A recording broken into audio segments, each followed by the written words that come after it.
What's been your experience having the holidays with your deaf child, your deaf? How many of them are there? One? Anybody else? Teachers? The children? Sandwich? Yeah, go yes. Okay. Yes. I'd like to ask Leo a question. Does he have Adam? I'm sorry. Do you have other brothers and sisters? No, I don't. I'm the only deaf person in the family. Yes. Sure. I don't really have other people that understand me. I have my parents there. They'll ask me what I can and can't hear in order to help me better. But my cousin always asks me questions, making sure that I understand clearly and try to involve me. He was very supportive, so that's been wonderful.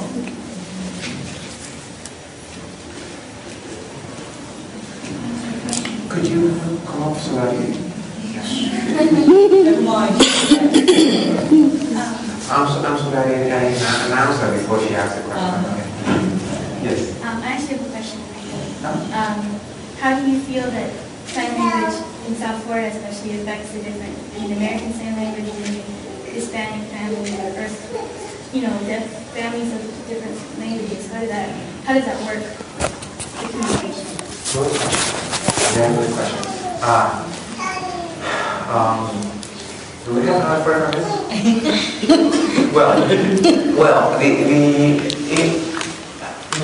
This South Florida area, we get people coming from Latin America, from Central and South America mostly.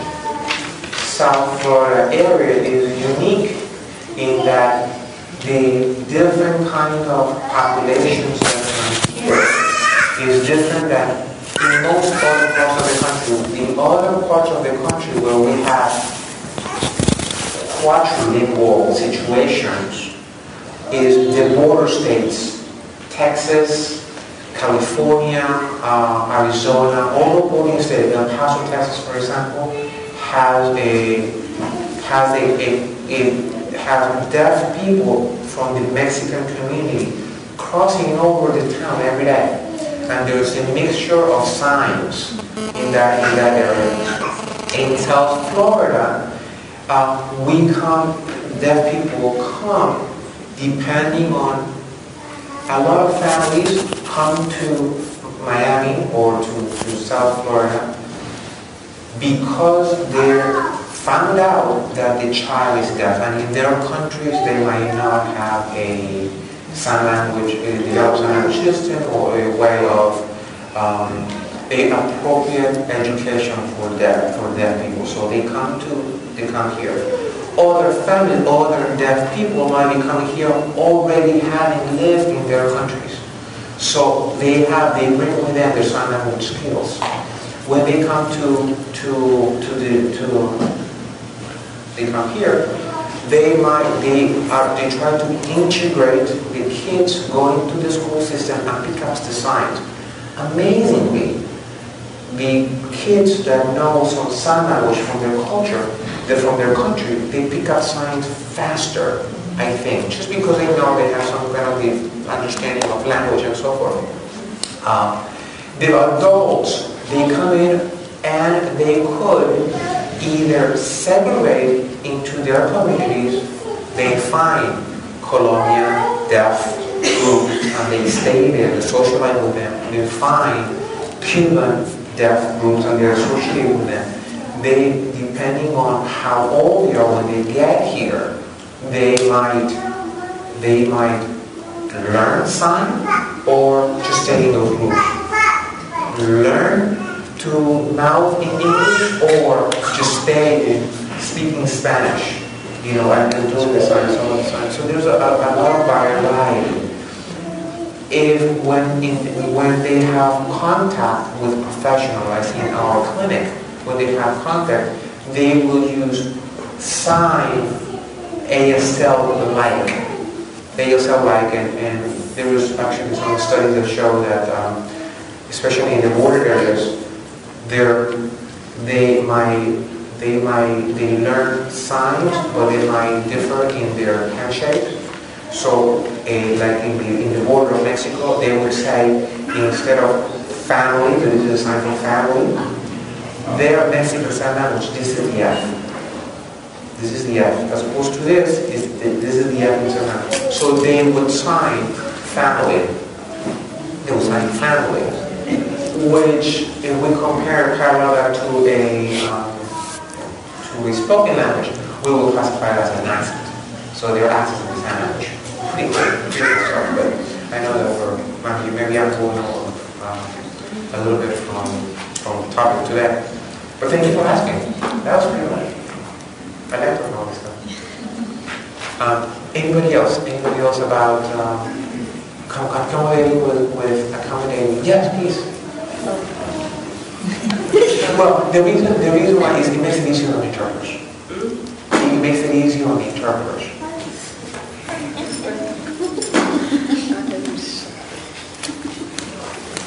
Come on, walk like that.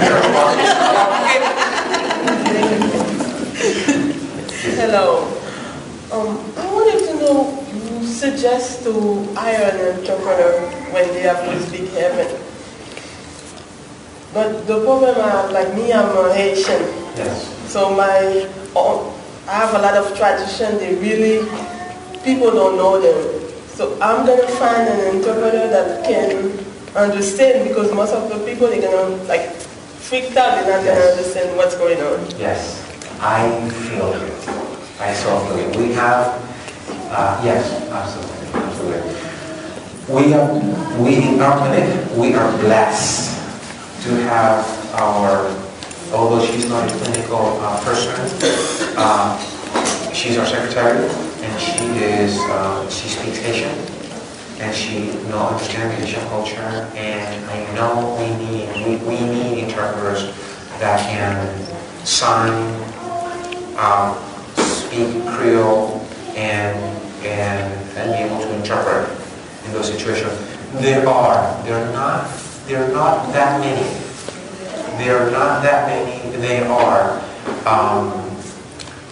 We need to do a better job at fostering those. 10 years ago, the RID, the Registry of Interpreters for Deaf, 2% of RID interpreters, certified interpreters, were of a different ethnicity. Now, I'm hoping, I'm pretty sure that those numbers have changed. I just haven't looked since then. But that was 10 years ago. 2% of all interpreters are the regular Caucasian, white, female. That's the demographics. Right? So we need more. There are interpreters. Professional interpreters are in your family. Suppose you hire somebody, you want to explain it to them.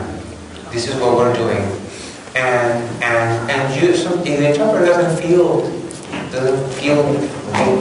bizarre or something, then there's another interpreter.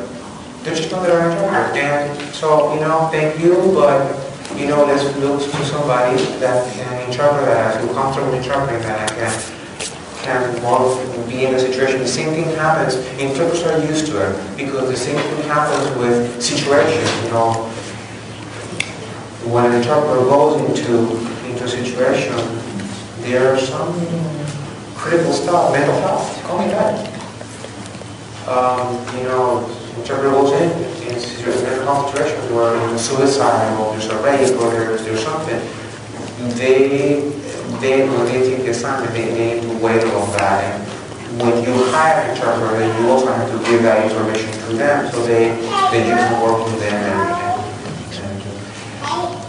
And there are interpreters who are Asian speaking. You just have to look. I'll hook you up. Don't worry about it. I'll hook you up.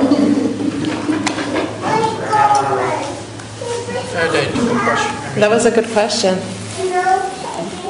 You have to think about the interpreter culture as well and make sure. And if they don't understand that, then it's not going to help the kid out. It's really important to make sure that the interpreter understands.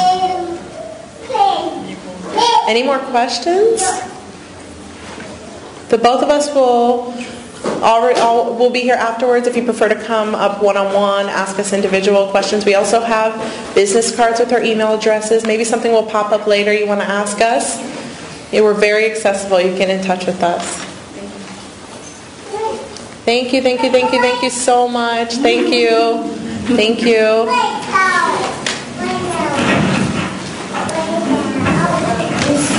Tracy here from Center for Hearing. Oh, great. Sorry, I didn't see you. Megan's here. Great. Okay. So we are going to have our parent support group right after this. So parents of deaf and hard of hearing children, if you can please stay. We do have lunch for you. Also, the kids are having a little party. They're finishing up their little party for one of the little boys' birthdays today. So feel free to mingle, but then you can also go in the children's room to pick up your child. If you have a child who's deaf or hard of hearing and you're staying with the parent support group, we're going to meet right in here. We're going to move our chairs around. Again, thank you so much to Leo and to Adam. That was names. And we appreciate your coming here today to share with the families and the community. And we'll go ahead and finish up. Thank you. We'll see you next month. One more thing. Thank you for coming. And if other parents of deaf and hard of hearing children, you can share what you learned here today with them too. Yes. Spread the news. Yes. Master, that was great. I want to make a big point of putting that on the web so we can share with other families. That's wonderful. That was great. Thank you. He's from, were you here when I explained, I don't think Leo was here, but from Florida School for the Deaf and Blind. They were streaming it live. I forgot to tell you that. We're full of surprises here.